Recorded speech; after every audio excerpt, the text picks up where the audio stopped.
Assalamualaikum warahmatullahi wabarakatuh. Alhamdulillahi rabbil alamin. Wassalatu wassalamu ala asyrafil anbiya'i wal mursalin wa ala alihi wa sahbihi ajma'in. Amma ba'du.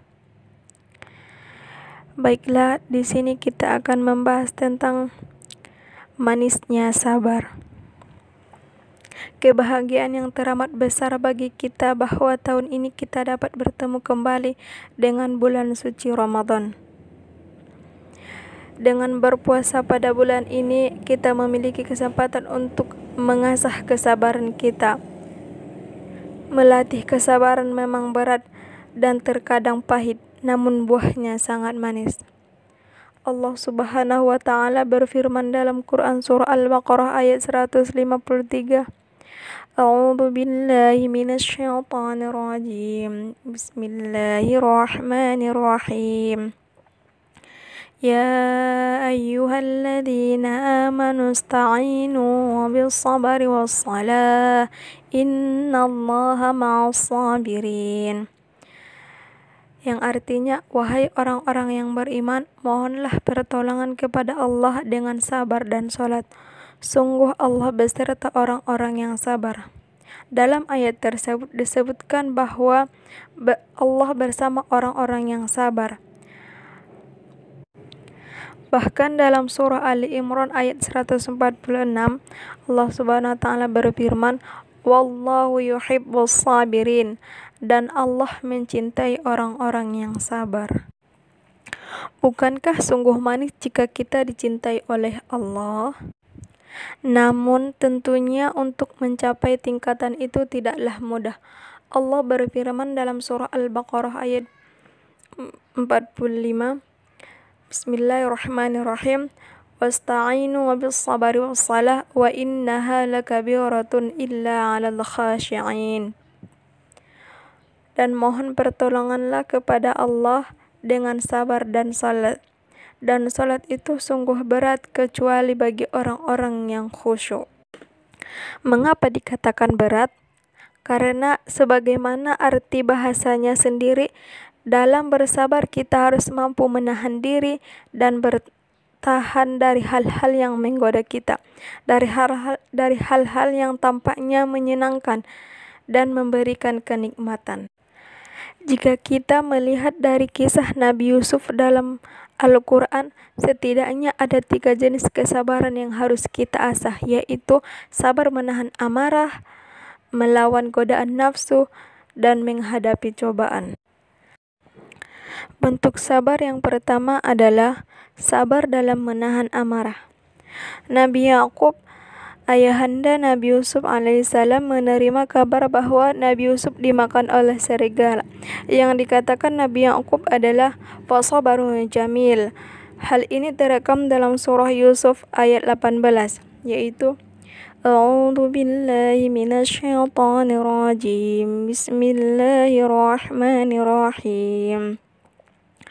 وجاءوا على قميصه بدم كذب قال بل سولت لكم أنفسكم أمرا فصبر جميل والله المستعان على ما تصفون. Yang artinya, dan mereka datang membawa baju gamisnya yang berlumuran darah. Dia berkata, sebenarnya hanya dirimu sendirilah yang memandang baik urusan yang baik yang buruk itu. Maka hanya bersabar itulah yang terbaik bagiku, dan kepada Allah saja memohon pertolongannya terhadap apa yang kamu ceritakan. Kesabaran menahan amarah juga ditunjukkan oleh Nabi Yusuf. Di penghujung kisah Nabi Yusuf, saat Nabi Yusuf telah menjadi orang besar dan para saudaranya yang dahulu kini meminta maaf padanya, beliau tidak memarahi ataupun mencaci maki. Justru beliau berkata sebagaimana terekam dalam Al-Quran, Dia Yusuf berkata, pada hari ini tidak ada cercaan terhadap kamu. Mudah-mudahan Allah mengampuni kamu, dan Dia Maha Penyayang di antara para penyayang. Bayangkan, bukan hanya tidak mencela, beliau bahkan mendoakan dan menghibur saudara-saudaranya tersebut. Luar biasa tingkatan kesabaran yang beliau tunjukkan. Dan sungguh tepat momentum Ramadan ini kita gunakan untuk lebih bersabar dalam menahan amarah.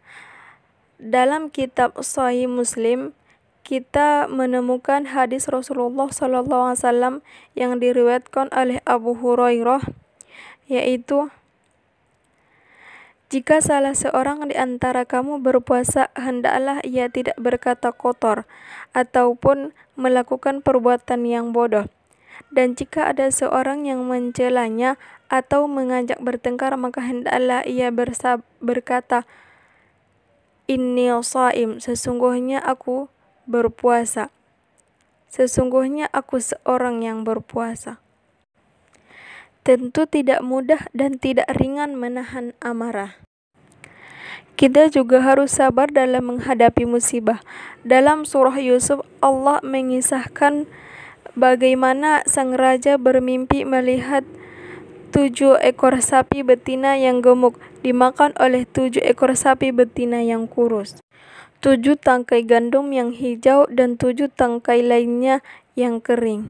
Nabi Yusuf mentakwilkan mimpi itu sebagaimana berikut. Dia, Yusuf, berkata, agar kamu bercocok tanam 7 tahun berturut-turut sebagaimana biasanya. Kemudian apa yang kamu tuai hendaklah kamu biarkan di tangkainya kecuali sedikit untuk kamu makan. Kemudian setelah itu akan datang 7 tahun yang sangat sulit yang menghabiskan apa yang kamu simpan untuk menghadapinya tahun sulit, kecuali sedikit dari apa yang kamu simpan. Setelah itu akan datang tahun di mana manusia diberi hujan, dan pada masa itu mereka memeras anggur. Dapat kita lihat bahwa dengan kesabaran mereka akhirnya bisa melawan cobaan berupa masa-masa yang sulit. Dan 7 tahun yang sulit itu saat dilewati dengan penuh kesabaran akhirnya membuahkan tahun yang manis. Akhirul kalam, wabillahi taufiq wal hidayah. Assalamualaikum warahmatullahi wabarakatuh.